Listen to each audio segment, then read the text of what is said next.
My name is Justin, and I'm an addict. And thanks to my God, the steps, and the fellowship of other addicts, I'm sober, one day at a time since June 19th, 2015. And for that, I am beyond grateful. Welcome to the RECO12 speaker meeting. We are an organization whose addictions include alcohol, drugs, lust and sex, food and gambling, just to name a few. We come together from all places, faiths, and backgrounds to learn the similarities of addiction and to gain tools and hope from others who are walking a similar path. We invite recovering addicts with at least 1 year sobriety and who are actively working their recovery in their respective fellowships to share their experience, strength, and hope on a live Zoom meeting each Friday at 10 a.m. Pacific time for 20 to 25 minutes. Then we, the live audience, get the opportunity to ask questions of the speaker for another 20 to 25 minutes. In order to ask questions, please type them in the Q&A link at the bottom of your Zoom window. If you are hearing this podcast recorded and would like to participate as a live audience member in a future broadcast, or if you'd like to be a guest speaker in a future meeting, please go to www.RECO12.com to learn more and to submit your email address there to receive weekly invitations or to submit to become a guest speaker. This week's meeting is entitled Nikki M, How the Big Book Saved a Sex and Love Addict. RECO12 is an ad-free service, and we appreciate your help in keeping it that way. We gratefully accept contributions to help cover the cost of the Zoom platform, podcast platform, web hosting, and administrative costs. The guest speaker also chooses a fellowship or recovery-centered organization to which the majority of contributions from that week's meeting will be donated. To contribute, you can go to www.RECO12.com/support, or you can click in the link to PayPal, which I'll have in the chat here in a little bit. Or if you use Venmo, you can also contribute there. Our handle is at RECO-12, TWELVE, instead of the number 12 on that one. When you contribute, please specify the meeting number. This is meeting number 7. In last week's meeting, we heard from Terrence S., who shared his experience with addictive, compulsive shoplifting and theft. It was a super interesting meeting and a beautiful conversation with great insights.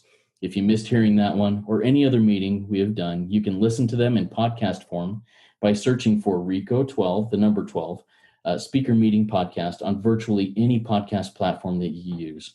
Or you can go to the RECO12 website and find it under the link podcast. Now, let's introduce our guest speaker for today, Nikki M. All right, so Nikki is one of the founding members of the Wednesday night SLAA Big Book meeting. Her program of recovery began by the grace of God, the power of 12 steps, and the fellowships of CA, Cocaine Anonymous, Al-Anon, and SLAA. Nikki's story is one of transformation and healing, distinguished by her practical application of the Big Book's 12 steps and traditions as a program of daily living. Awakened to the spirituality of life, Nikki has been empowered to rise up from the bottomless depths of despair, hopelessness, and futility. I love the wording in this, Nikki. It's awesome. Today, she carries the message to countless rooms, sponsors, both men and women, and has the awareness that her life depends on working this program of action every day. Lifted by the grace of God and propelled by the power of 12 steps, Nikki works a rigorously honest program and enjoys freedom from bondage of self, a full and grateful heart, and a spirit filled with hopes, dreams, and possibilities. Nikki, it's your turn. Take it away. I'm excited to hear from you. Wow, thank you. That's a wonderful introduction. And that's exactly what's happened to me through this beautiful program. Hi, I'm Nikki M, and I'm a grateful member of many, many fellowships. My main one is SLAA, but I am obviously a member of Al-Anon because I love addicts and I have lots of friends that are addicts. So by default, that's how I came into the rooms. And let me just start from the beginning.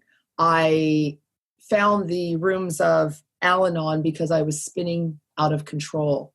Long story short, I was trying to get under someone to get over someone. That's what sex addicts do and love addicts do. And I found this raging alcoholic, and my friends were like, Nikki, you're crazy. Like, things are not well. And I don't remember how, but I was directed to the rooms of Al-Anon, and I went in trying to fix this new lover I had. And basically, long story short, I realized that I needed to be fixed. So it was through the rooms of Al-Anon that I found SLAA. I was in the rooms of Al-Anon for about 4 years, and I was getting some relief. I mean, yeah, I was learning to let go and let God, and the slogans were giving me a little comfort. And I actually found a sponsor. I mean, I couldn't find one. And finally I found one who said, Nikki, I'm tired of hearing you say that you can't find a sponsor. I'll be more than happy to take you through. And we went through the Al-Anon literature, and it was, I don't know, year 3, and I was on step 6, and I was dying. But this was a fabulous gay man in Al-Anon, and he said, you know what? You sound like you have a sex and love problem. And I was like, no, I don't. That doesn't sound like, that's not me. And because I associated sex with someone who's out every night doing crazy things. And, just I had a different idea of what it meant. I didn't realize it meant assigning magical, mystical qualities to people and blaming them for ruining my life. I didn't realize that was a characteristic. So I was open-minded as the program asked me to be, and I went into the rooms of SLAA and I found home. And I was like, oh my God, this is where I really need to be. And I was still in Al-Anon because of course, at 4 years in, I had found people who were just like me and loving people. And I still am a member of that home group 8 years later. And I hold a position. I'm a treasurer and the official online greeter at our Thursday Al-Anon meeting. Anyway, I was in SLAA, and it was really hard for me to find a sponsor. And I'm a pretty aggressive woman, you can say, and I have a certain amount of confidence. Sometimes it's arrogance that I have. So it was really difficult for me to find. And in SLAA, of course, women only go with women.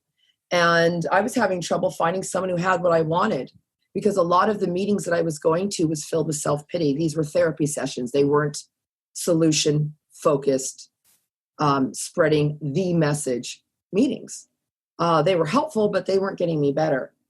So I remember, long story short, my neighbor where I'm at right now using his computer, who was a guest speaker on here a few weeks ago, Cameron F. I went over, I was crying. I said, my Al-Anon sponsor fired me because I didn't call him at 8 a.m. on the Friday morning that he asked me to. Well, I work nights and I wasn't up at that time. I do weddings. So no, I wasn't up. And Cameron said, and I was literally dying at this point. I wasn't getting better. I was getting actually worse. I was getting more into me, self, I. And Cameron came over. He lives right across the street. I mean, this is how God works. And he said, I'm going to take you through the 12 steps. And we started going through this big book, the original undiluted message of the 12 steps. I wasn't in the SLAA book. I wasn't in the Al-Anon literature. I was in the 12 steps of Alcoholics Anonymous. And I'm not an alcoholic. I can take it or leave it. I grew up in an alcoholic household, so I have many of these traits of an alcoholic, but I can take it or leave it. But I am a true addict, depending on what I'm shoving in my God-shaped hole. Once I start, I can't control the amounts of thoughts, men, money, self-pity, fear. And once I start, I can't stop. And I've just lost control in those areas. And I can manage in other areas of my life. So Cameron started taking me through this workbook, or through the big book, I should say, as a condensed version of workbook. And we started going through the big book, and I had no idea what I was doing. But I started waking up. I did a searching and fearless moral inventory, not a softer and gentler way, but the real way, as directed through the big book. Cameron took me through a solid step 1 to show me that I am beyond human aid, period. He took me through a list of things. And I realized that I had tried everything under the sun. I'm from California. I forgot to tell Justin that. I'm actually from Orange County. And I came to Toronto, and my problems followed me. Location didn't work. I had a daughter. And when that one didn't work, I asked, I need a son. God gave me a son. And that didn't make it any better. I had lots of money, no money, lots of sex, no sex, lots of, working out. Nothing was working. Self-help books, self-help weekends. I paid $1,000 to be in Bellingham, Washington to learn about myself. These things lasted for a moment. I've been to therapy. I've been to church.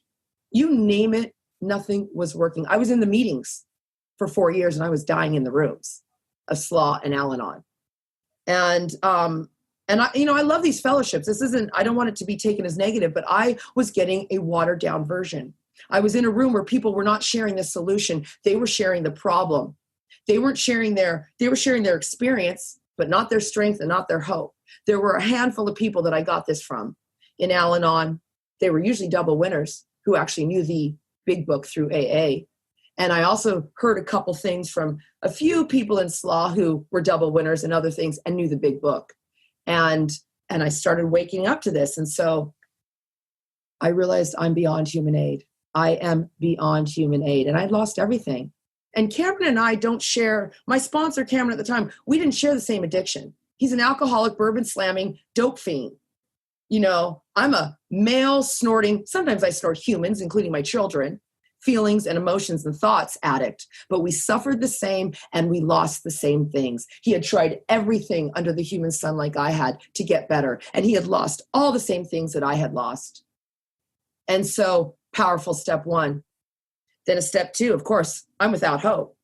And the only thing is this God. And I don't want to hear the word God. I don't want it to be God. I want it to be, because the God I have in my mind has ruined my life.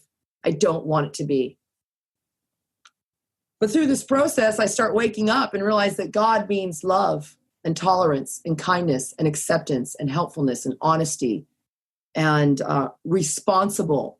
That's what it means. I got to take off my 2-year-old diaper and start acting like a grown adult and start facing life on life's terms. And so that's what the book helped me see. I couldn't find exact directions in the SLAA book. It was helpful. I had read the SLAA book, the one with no name on it. So it's very indiscreet because we're special. You know, sex addicts and love addicts and relationship addicts are special. No, we're not. We're the same as the heroin addict. We're the same as the alcoholic, as the gambler, as the codependent, as the Al-Anon. Doesn't matter what you're shoving in your God-shaped hole if it's not God. And for the people who have a problem with God, I had a problem with God. I didn't want it to be God. Grow or die. Goodness over defects. This is radical stuff. It's a radical program. So long story short, I do my steps. I make a searching and fearless moral inventory. I start to wake up. I start to make an amends. A lot of it's behavior change, because if you go through the big book, it doesn't say you got to go to that person and apologize. You know, we all get scared that we've got to go to and face these people. It says a remorseful mumbling of I'm sorry will not fit the bill. That's what the book says. There's other ways than groveling and snickering and saying you're sorry 1,000,000 times and nothing changes. It's not what we're supposed to do. Same with the searching and fearless moral inventory. A lot of people are scared about it because they're afraid they're going to have to get into sleeping with their cousins, mothers, brothers, husbands, sisters, brothers, lover. No one cares. It says moral inventory. It doesn't say actions. Why did you do it, Nikki? Because I'm lazy, because I'm greedy, because I'm lustful, because I live in self-pity and I'm selfish and self-seeking. Tell someone in Al-Anon that, they don't want to hear it. It's sometimes hard, but if they're willing and they're open-minded, they'll hear it. Same with a love and relationship addict. No one wants to hear this. Look what I do for you. You do it because I want you to behave and be and act how I need you to be. Because the book tells me I'm like the actor who wants to run the show. My life will be okay if only I manage well. Manage the people in my life, manage my thoughts, manage my job, control my coworkers. That's not true. So I don't live in reality. That's the other thing the book taught me. I know I'm flipping all over the place here, you guys, but there's just so much in this magic book. I had to suffer a lot to get to this book. This is the 12-step book. I've got my cover on it, but it's in here. First 164 pages tell me how to live life. I couldn't find it in the Al-Anon literature. I couldn't find it in the SLAA literature. Exact instructions on how to live life. This book showed me that. And now when I take people through, I replace drinking and put thinking, TH, where the DR is. Because the book says on page 23, it centers in my mind, period. It says I'm driven by 100 forms of fear, self-delusion, self-seeking, and self-pity. So I need the book to differentiate the truth from the false. I need a sponsor. I need all you guys. I need a fellowship. And this is a lifetime of work. So I make my amends, and then I start to live in this. I start seeking God, and that's where people like, oh, I've done my steps. No, you have just started. You have just got out of the womb when you finish your 12th step. Because next is you got to give this away. I mean, this is radical stuff. A lot of people are not working a 12-step program. A lot of people don't sponsor. That's been my experience in the room. This is all my experience too. You may have had a different experience. You may have recovered in the rooms of Al-Anon alone. You may have recovered in the rooms of SLAA, and that's great. But I'm a real addict. See, I can't stop once I start. Oh, what does that look like, Nikki? You're no good, Nikki. Life is no good, Nikki. People are no good. You should die. And that's in a second. See, I don't mess around with addiction because my mom's husband of 25 years, 3 years ago in 2017, took a gun and blew his head off in front of her in the kitchen. The next day I was on a plane to Arizona. And when my mom asked, why did this happen? Untreated Al-Anon, untreated. I'm not going to diagnose my mom, but let's just go. There's a lot of issues when this kind of stuff happens. Relationship addiction, third husband. Why did this happen? Many pursue it into the gates of insanity or death, Mom. That's my stepdad of 25 years, grandparent to my children. Serious stuff here we're dealing with. And was I mad at Grandpa when he did this? No, because the book told me he can't stop. He had no choice. He was going to pursue it into the gates of insanity or death. That's it, period. Because he had no solution. And that's where I'm going to go. See, I put a stamp on it. I had a friend the other day, he said to me, he called me and reached out and he was like, oh, Nikki, I didn't pick up. What? He's a crackhead. I didn't pick up crack. But he went and acted out. However he acts out with women and all these different things. You used. I'm sorry. You didn't shove God in your God-shaped hole. You shoved a woman. You shoved money. You shoved a thought. You shoved food. You shoved anything but God. So you used. So I heard Justin, when he introduced himself, he has a sobriety date. Nikki doesn't. Because the other day I shoved a thought in my hole. And it was really hard for me to have a sobriety date in this program, especially in SLAA or in Al-Anon. I've been in the rooms 8 years. Emotionally sober. Yeah, I've been here for a while. Exact date, exact time, I don't know. Because I've been spinning for years in the rooms. And then did it happen the minute? Did I have a Bill Wilson moment like Bill Wilson talks about in our book? Was a awakening, like not an awakening, an experience. God came down and took his hand and no, that wasn't me. I had the kind they talk about on page 567, the spiritual awakening, the educational variety. I'm slowly waking up. I'm constantly seeking God. It took me 8 years in the room. It took me this year to get the money removed. God, through COVID, removed my money obsession. Through COVID, through a pandemic, I had that obsession removed. The men obsession, first of all, I had one DOC. It was one guy, 10 years, that was going to take me out. I was going to kill him and kill myself, period. That's how sick it got for me. So once that DOC was removed, then the men, then the people, then the food, my sugar addiction, now the money, thoughts. The broad highway gets very narrow. And if you're an addict of all sorts, well, you got to start with the main one, which is drugs and alcohol. That's got to be removed. Then you get rid of these things slowly. Don't think you're going to jump in all addictions one time. It doesn't happen that way. God removes it when God removes it. It doesn't say Nikki's going to remove it. It doesn't say the fellowship's going to remove it. It says God's going to remove it. This is radical, radical stuff. And so I'm going to ask my new friends and old friends out there. I love page 133 where it says, we are sure God wants us to be happy, joyous, and free. Are you sure? Your God. This is what's so awesome about this program. You can pick the God of your understanding. Your God. Are you sure your higher power wants you to be happy, joyous, and free? Because if you're not sure, go back and get a new one. See, mine wants me to be happy, joyous, and free. I have been reborn as a step 3 promise. I recoil from it like a hot flame. From what? Acting out like a hot flame?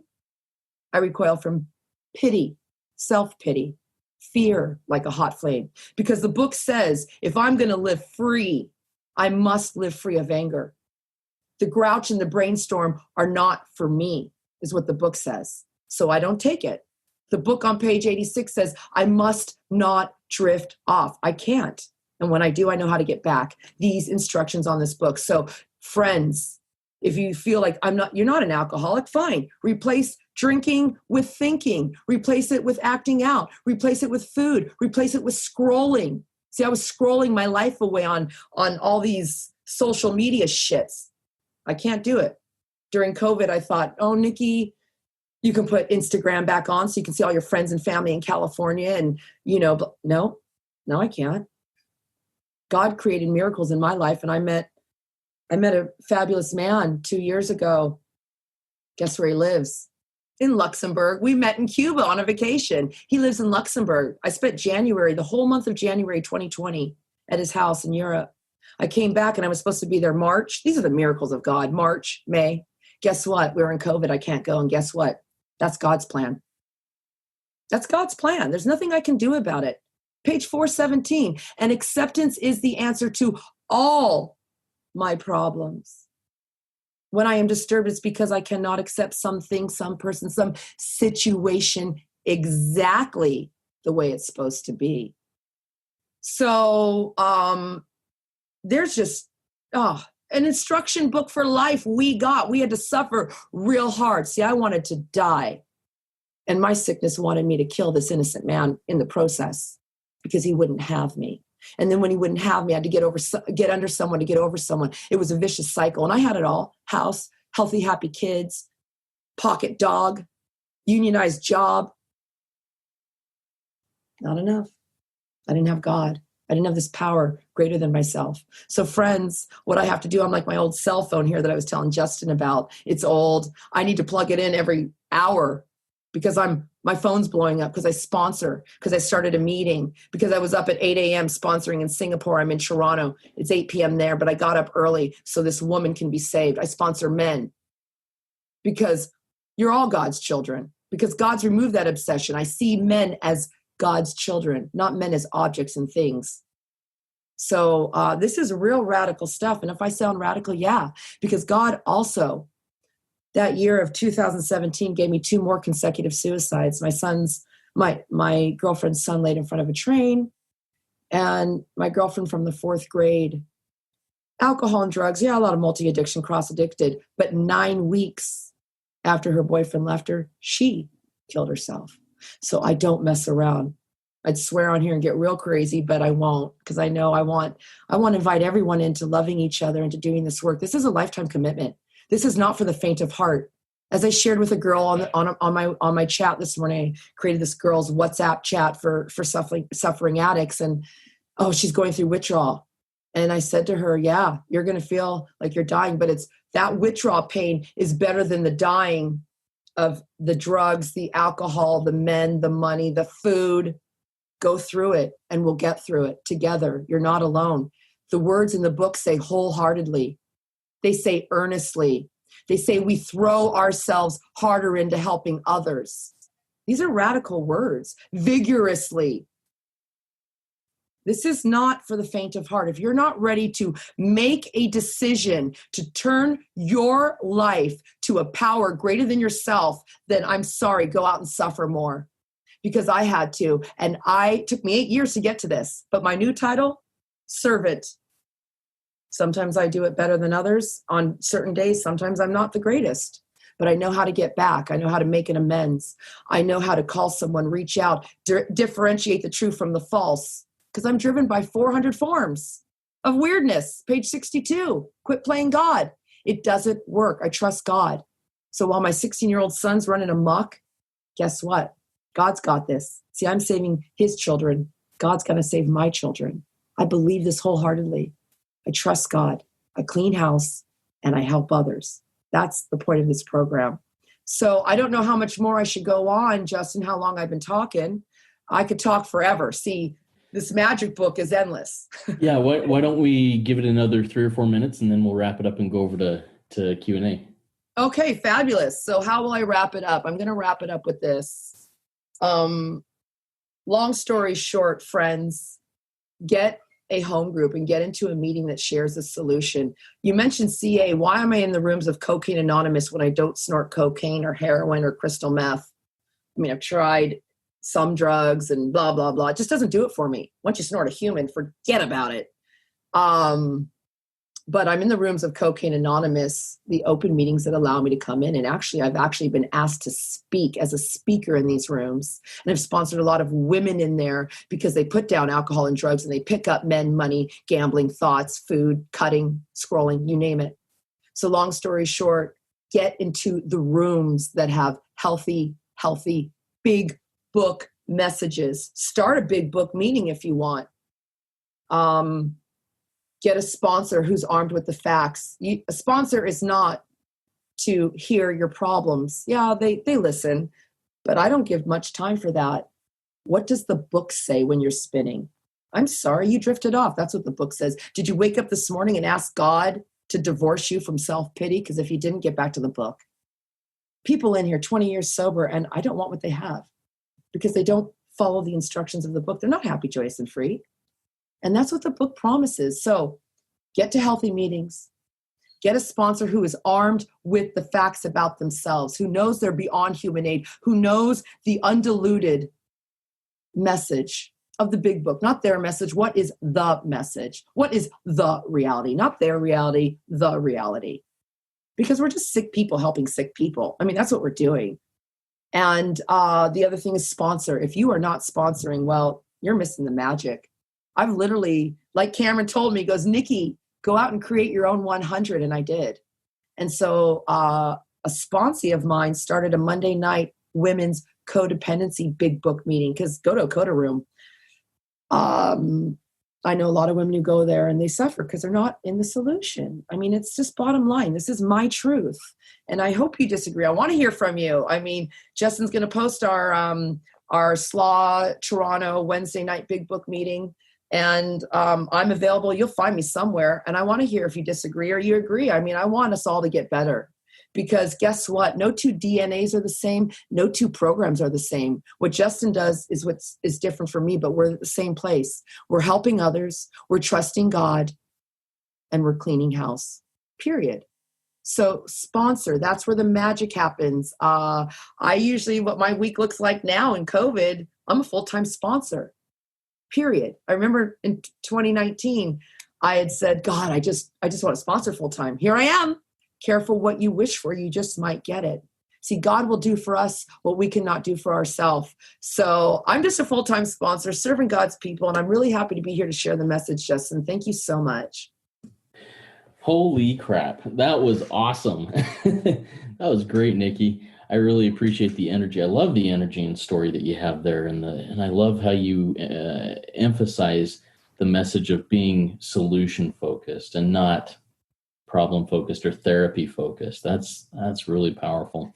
And I don't remember if I shared this with you, but before we get into the questions that have come in and questions that I have, would you mind sharing, Nikki, for about 60 seconds about SLAA World Organization and why you chose that organization as the one you wanted contributions from this meeting to go to?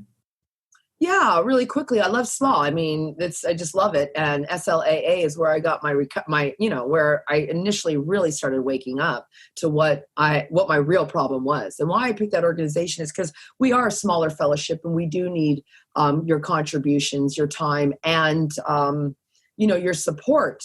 I also have reached out to World Service when my own intergroup was giving me trouble for starting the big book meeting and keeping it an open meeting. Our intergroup wanted it to be closed because, of course, the nature of our disease. But no, it's open to anybody. Even if you just want to learn about it, we have an open meeting, open to anybody with any addiction or affliction.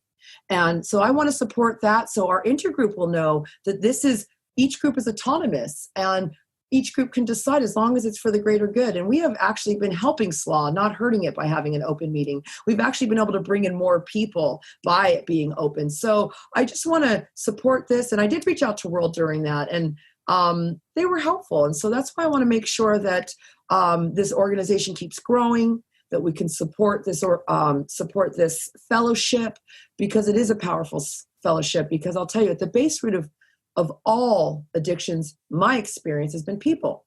And what makes an addict go out and pick up a drink, a drug, a person is another person, because that's what we do. I should say, I take people hostage and it's over. So please give kindly and generously to SLAA, and I know your contributions would be appreciated. Awesome. Thank you, Nikki. I appreciate that. Now, to our listening audience here, if you felt the nudging to make a small contribution, please do so through the links here in the chat or the ones that I'll put in the show notes of the podcast, or go to RECO12.com/support, or go right to SLAA, the SLAA website that I have in the chat, and also we'll put in the notes. Nikki, you mentioned a WhatsApp group that you have for women. Is that something that you are willing to share? Send me the link to or whatever, so that Absolutely. When women reach out and ask for that to join in, I can do that. Absolutely. And we take all addictions and afflictions, of course. And I try to, you can't control what other people do. That's what I've learned. But we really try and stay big book solution oriented. And that's how our main purpose, of course, is to link untreated addicts with treated addicts. Untreated people who are in the room spinning and need the big book solution. I encourage big book sponsorship in our WhatsApp group. Awesome. Send that to you after. All right, it's now time for Nikki to answer your questions. I look forward to getting several questions. I have some here, Nikki, for the next 15, 20 minutes, or however long we have questions up to the hour. We'll go through that. And remember, if you're here live, please ask those questions through the Q&A little bubble down there at the bottom of your Zoom page. It looks like two speech bubbles next to each other. Ask your questions through there. I have a question for you. You talked about the blessings of sponsorship and how many people that you meet in the rooms, work through their 12 steps and may continue to attend meetings, but don't sponsor. Why do you think that is, that people choose not to sponsor at that point? And then what are the blessings of overcoming that fear and starting to sponsor? Well, why people don't sponsor is because, bottom line, they don't have a good sponsor. Bottom line, the first thing that I take when I take anybody through, the first line is, helping others is the foundation stone of your recovery. A kindly act once in a while isn't enough. That's the first line we circle. Then I take them to page 102, helping others. Helping others, not as the foundation stone. It's your job. Our job is to be of maximum helpfulness to others. That's your job. So the big book now is telling you that it's a foundation stone of your recovery. It's also saying that it's your job to be of maximum helpfulness. And then I take them to page 77, which says your only purpose. So before, new sponsee, you thought your only purpose was to shove your God-shaped hole with your human needs. It says right here, your only purpose is to serve God and God's children. So, and then I remind them that the biggest chapter in the big book is working with others. That's the biggest, number one. That's the biggest chapter. Number two, there's 12 steps in a 12-step program. You're only doing 11 steps. You're not doing the 12 steps. So get out, go. You're just taking up a warm seat. I get real hard about sponsorship. And what is the miracles? I can read them. It says, life will take on new meaning. To see others recover is something you do not want to miss. Page 152 talks about the fellowship promises. You will have lifelong friends. You will commence shoulder to shoulder this journey. The age of miracles is still among us. This is all in the book.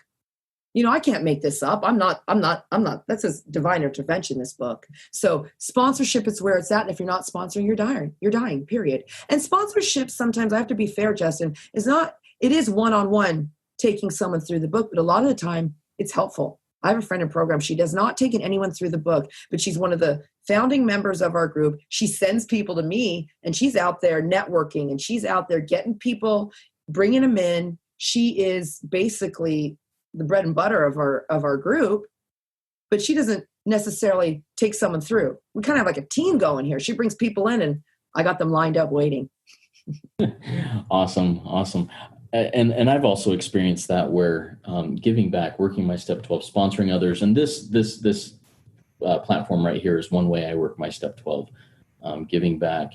But I still sponsor others because you mentioned there the light that, I don't remember how you said that, but this is how I say it. When I see a light go on behind their eyes of, oh, I get it. There's something here that I'm now understanding. I see the light in your eyes or in somebody else's eyes, but I've never experienced that in my own life. Just to finish on that real quick, it's just like it does say, when all other measures fail, which means when you're beyond human aid, work with another addict will save the day. That's it. we are beyond human aid. So that's, if you are suffering at home and you go, well, I've tried everything. Have you sponsored? Because it says clearly in the instructions of our golden book that work with another addict will save the day. You get to, it's a pay it forward program, Justin. That's what people don't realize. You get to keep it by giving it away. So sponsorship or die. I've heard a lot of different theories, and I guess I have my own different theories along the lines of when should I start sponsoring? What is your take on that? When you're walking with somebody through the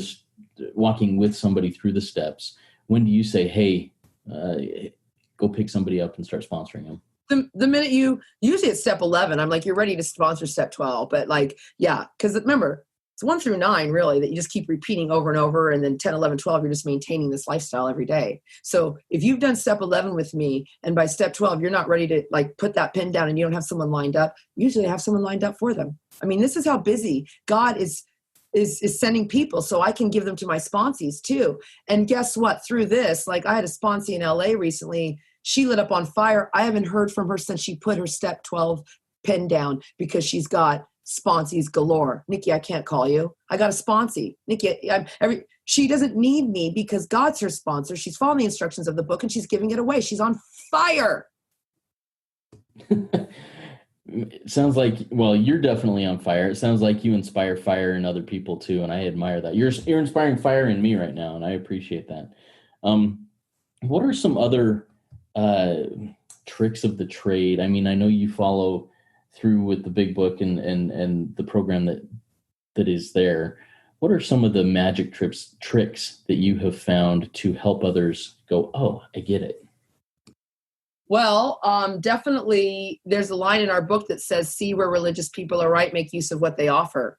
So what I did is I studied a radical Jew named Jesus Christus, Jesus Christ. And you just try and attraction, not promotion. So I really watched this guy. What did he did when he was accused of things? And he didn't say anything. So when Nikki's accused of things, I say nothing. You know what I mean? Or when everyone came running to him about the woman who committed adultery, and he said, throw the first stone, those who have not sinned. And everyone walked away. So I have taken these things. I've got a guru in Hinduism online. I mean, this is all online. I can study these things. And so how do I do it? It's attraction, not promotion. I've changed. I am a different person. People around me can see that. My boss said to me, Nikki, I've seen the changes in you, because I'm not on him crazy, losing my mind. I'm listening. I don't know everything.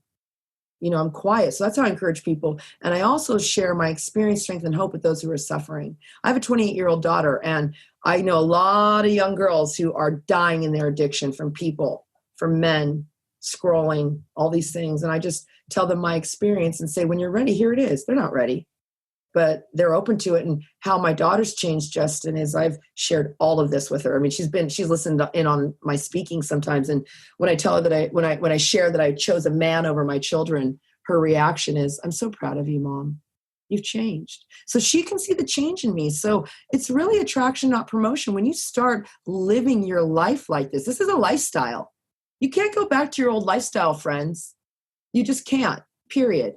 So that's how we attract people to come into this. They want what you have. That's what it says. We can't give away what we don't have. So if you're not on fire, you're not on fire. You're not there's a direction you're not following in the book, period. I like that. And a thought just came to my mind as you were discussing the attraction, not promotion. When I go into some rooms, there are people that I definitely see that have that light in their eyes. They're just laser beams coming out. And there are other people who talk the talk, but there's not the light there. And I think, you see like attracts like. Sometimes there's somebody who says, you know what, I really want to go to the light there and get what he has. And other times I might go, I want to hang out with somebody who is dark and cold like me. How have you seen, how do I ask this? How has light shined light on dark corners of a room? Have you seen that where maybe there was a little clique of people that were kind of dark and then all of a sudden the light came on there and they were attracted to the light? Absolutely. So what it says in our book, Justin, it says, we make the approach. It says, we who have recovered make the approach. So if you're in a room, when we go back after COVID into a big book, into any room, any fellowship room, and you've recovered from a seemingly hopeless state of mind and body, you make the approach to the suffering addict. They're suffering in the corner. They don't know what to do. Oh, raise your hand if you can sponsor. These people can't raise their hand for anything except more of me. So we make the approach and we tell them, hey, you're suffering. Do you want a solution?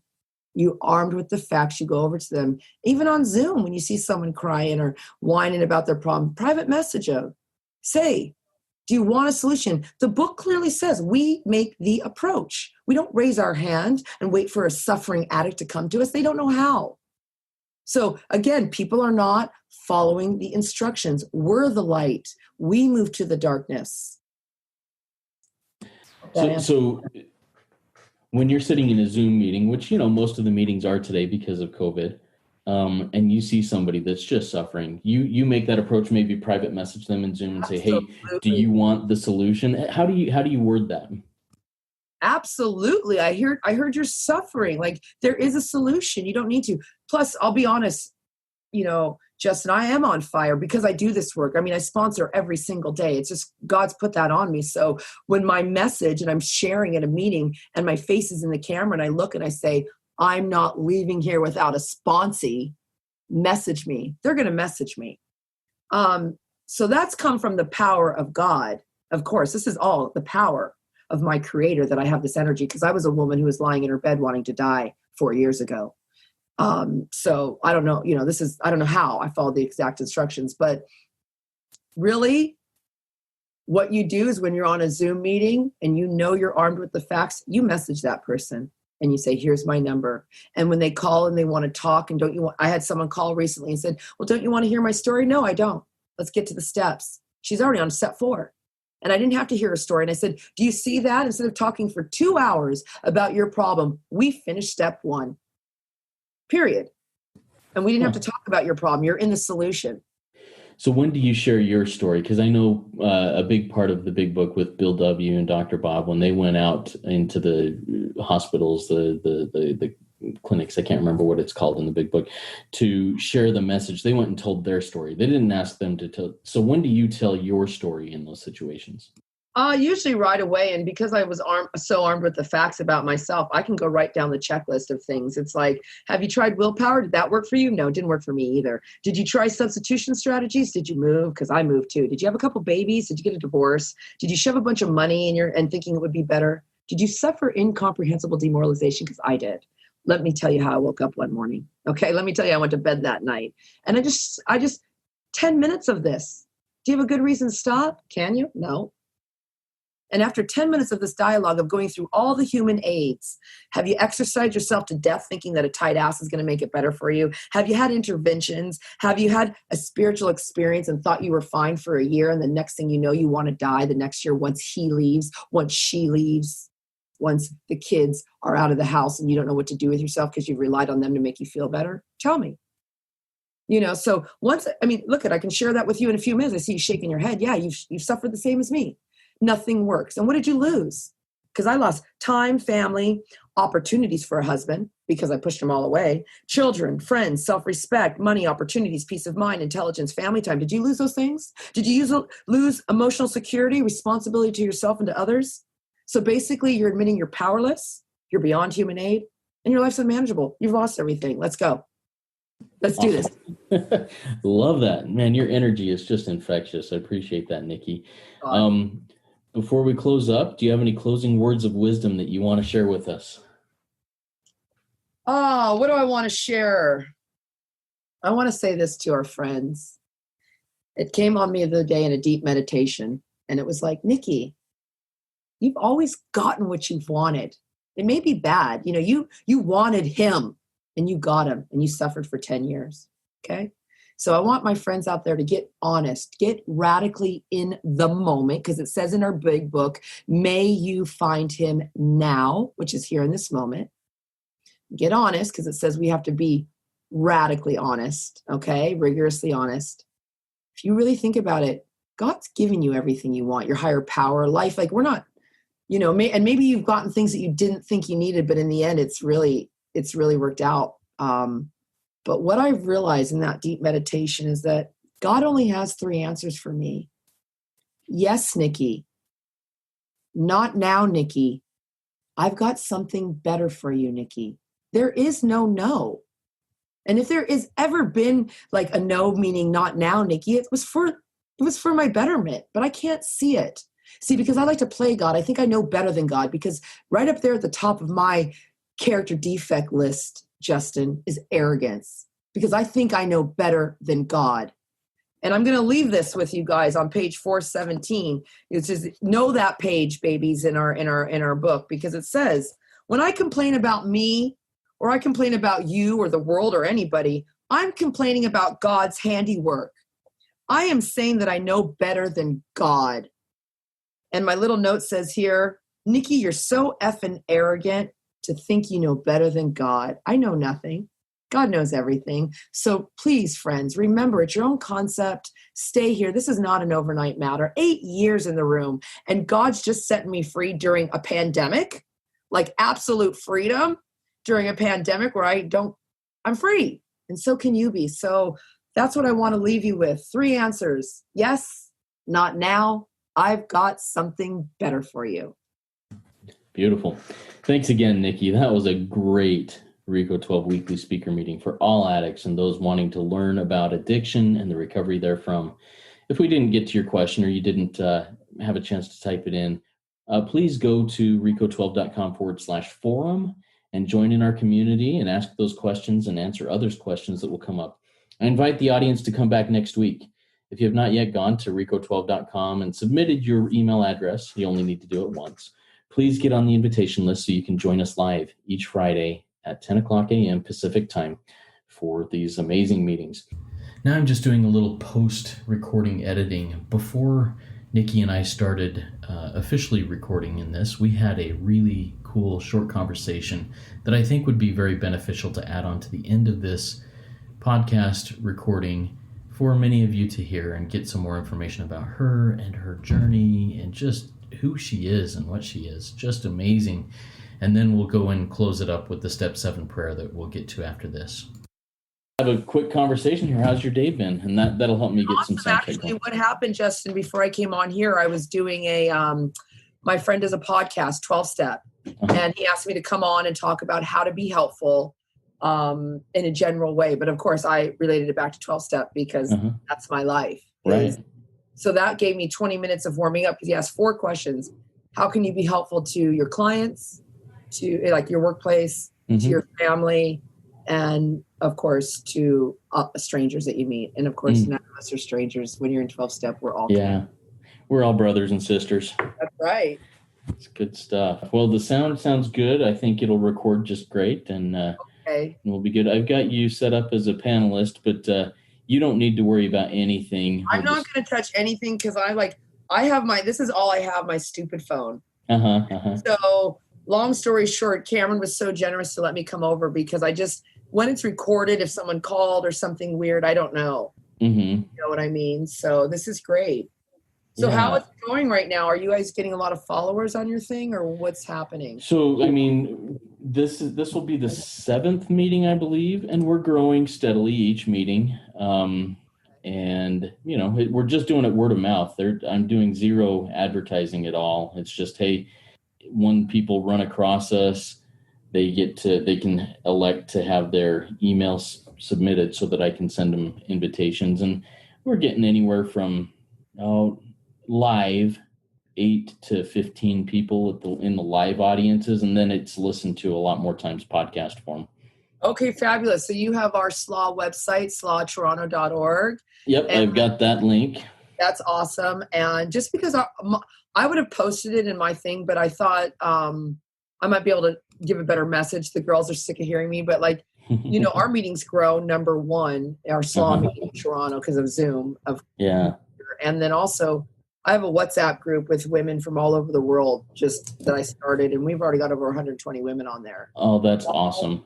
Yeah, all about, all addictions, but mostly shoving men thoughts Yeah. Women's, got lesbians on there too, whatever. People Right.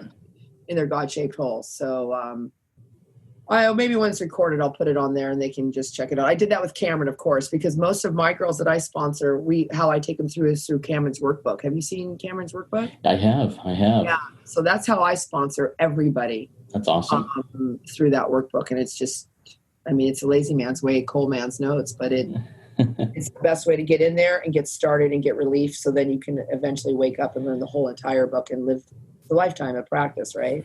Yeah, if I remember kind of how Cameron says it a lot, I wanted my dope hit right away. And if it's going to take me, 11 steps or whatever if it's going to take me a long time before I get that God dope, absolutely, it's not going to help me out much. So. Absolutely. And the God dope is amazing. So when you ask me how I am, I'm pretty high today.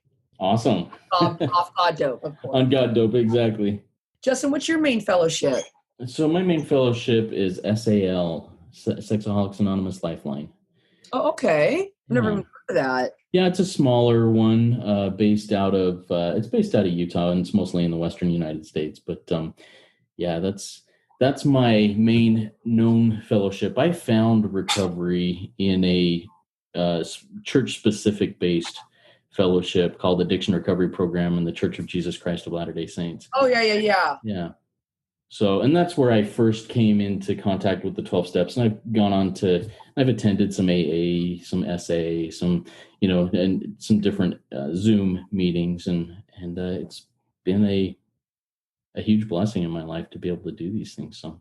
Yeah, awesome. And try and come out to our Wednesday night if you can ever get on, because it's an open meeting, which is unusual. We got a lot of flack for that in my fellowship, being Sex and Love Anonymous, and a lot of people think they're special. Or their disease special. It's like, no, it's not. It's not unique. Doesn't matter what you're shoving. Any room is dangerous, not just ours. Right. And so we're not special. So it was a real issue in Toronto Fellowship when we had an open meeting.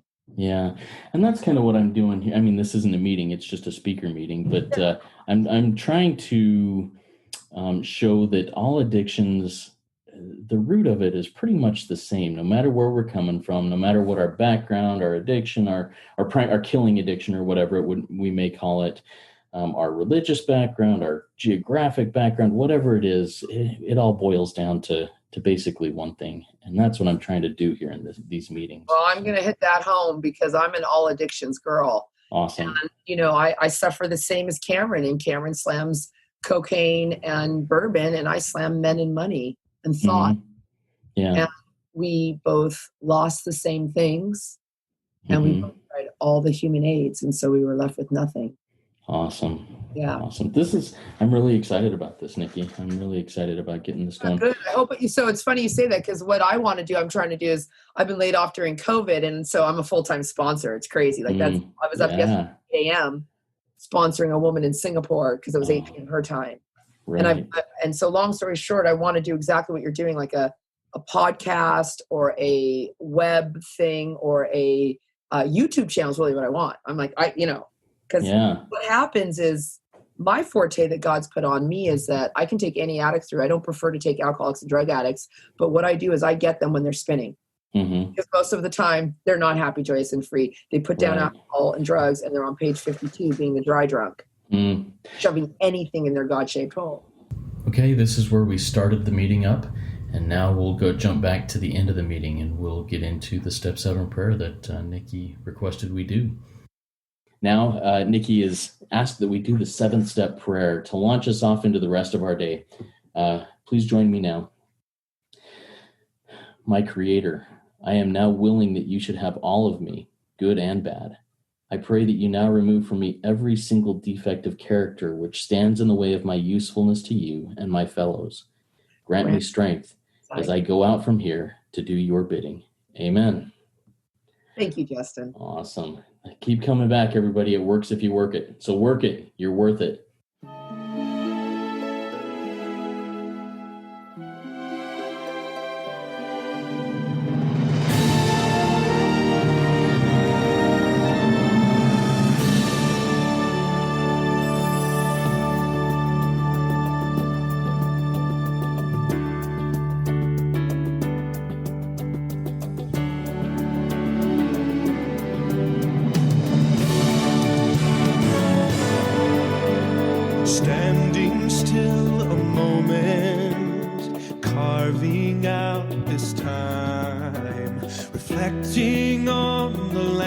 escape of this life of mine.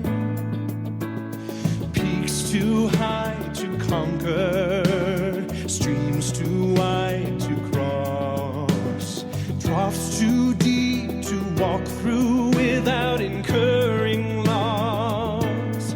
Yet here I am, still standing tall, despite the rough terrain. One like me survived the storms and walked through wind and rain. Still standing, I will fight the good fight, still searching for glimmers of